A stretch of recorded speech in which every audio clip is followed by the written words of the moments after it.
Do you ever get that feeling? That the person staring back at you from the mirror isn't really you? That if you just look away for a second too long, they might move on their own? This is the story of Elias, and why you should never ever trust your own reflection.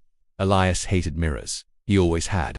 As a child, he'd covered the one in his bedroom with a blanket, terrified of his reflection. As an adult, he told himself it was just a silly phobia, a childish fear he'd outgrown. But standing in the bathroom of his new apartment at 3 in the morning, staring at his own pale face in the vanity mirror, that childhood terror began to creep back into his veins. The apartment was old, the pipes groaned, the floorboards tilted, and the rent was cheap enough for Elias to ignore the drafty windows. But there was something wrong with the bathroom.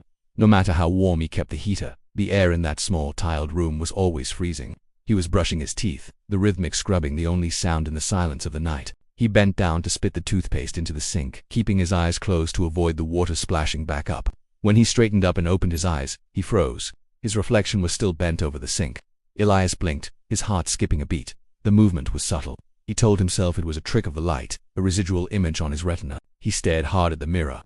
Slowly, agonizingly, the reflection stood up. It moved in a jerky way, like a video buffering.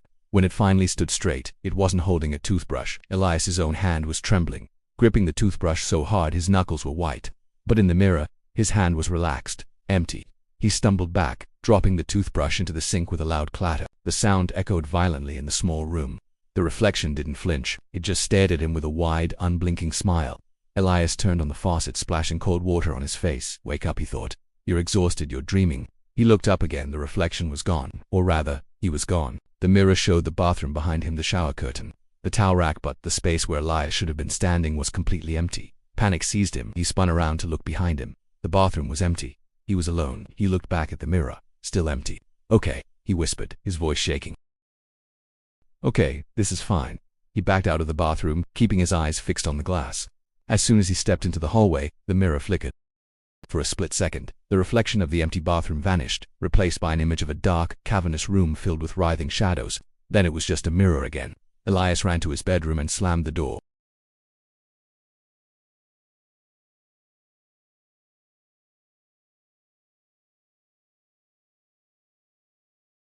Just a dead static hiss. He sat on the edge of his bed, clutching a baseball bat he kept for protection. He waited. Minutes ticked by, feeling like hours. The apartment was silent. Maybe it was over. Maybe he had just hallucinated. Then, he heard a tapping sound. Tap, tap, tap. It was coming from the window, but he lived on the 4th floor. Elias stood up slowly, the bat raised. He approached the window, the curtains drawn tight. The tapping got louder, more insistent. It wasn't coming from outside.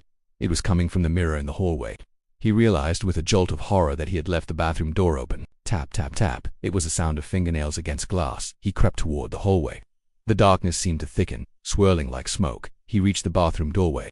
The mirror was facing him, and the reflection was back. But it wasn't his reflection anymore.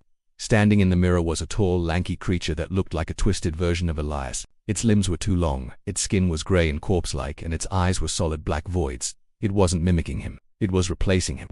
The creature raised a hand and tapped on the glass from the inside. Tap, tap, tap. Elias raised the bat, ready to smash the glass to pieces. Stay in there, he screamed. The creature smiled, a smile that was too wide, splitting its face nearly in half. It didn't speak, but Elias heard a voice inside his head. It sounded like his own voice, but distorted, as if it were coming from underwater. I'm not the one in the box, Elias, you are. Elias swung the bat with all his strength. He hit the glass, expecting it to shatter. Instead, the bat passed right through the mirror as if it were made of smoke. He stumbled forward, losing his balance. He fell, but he didn't hit the tile floor.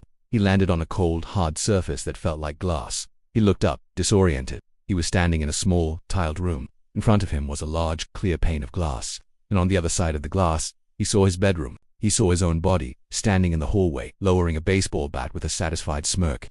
The thing wearing his face turned around and walked into his bedroom, closing the door. Elias screamed. He pounded on the glass, begging to be let out. But the sound didn't travel. He watched as Elias sat on the bed and picked up the phone, finally getting a signal. From his prison inside the mirror, Elias watched his life be stolen. He looked around at his new reality. Behind him, stretching into infinite darkness, were millions of other mirrors, each containing a terrified soul, banging against the glass, forever screaming in silence. He had finally looked away too long. And now, he was the reflection. Thanks for listening to tonight's story. If you enjoyed it, be sure to hit that like button and subscribe for more chilling tales. Until next time, stay safe, and maybe cover your mirrors.